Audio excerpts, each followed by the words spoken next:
Review 5, Halloween Feast. Came out last year. It's rated R. It's an hour and 43 minutes. And all that I can say is, holy shit. This movie was... What the fuck did I just watch? And I don't mean that in a bad way by any means. It just... Wow, did it throw you into the fire. Now, before I start diving into that, because I'm sure you have a lot of questions. So we have Lynn Lowry as Angela Long. We have Julie Coulter as Karen Long. We have Julie Branco as Mark. And we have Lou D'Amato as Dr. Roger Park. Now, this film is definitely not for the faint of heart. The premise is basically about Angela, who just... she just retired as a teacher, and she's trying to find stuff, I guess, productive to do with her time.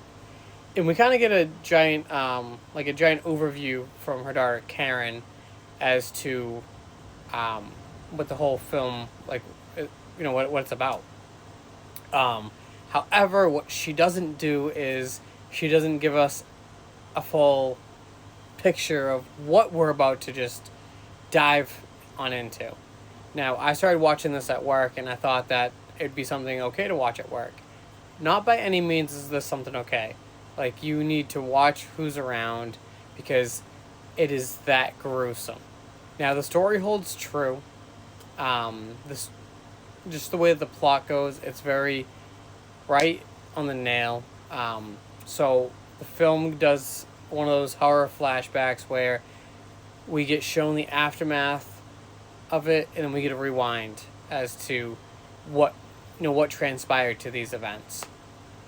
And so our opening scene, we see Karen covered in blood, and a car pulls up to her, and boom, we get smashed right back. And again, we get this introduction to everybody, and now Angela is making dinner, and she ends up asking her husband if he smoked weed in the house, and he says no. Shocker, he lies to his wife. But instead of being normal about it, she cuts his finger off and feeds it to him. She ends up going into a mental institution, and it dives off from there.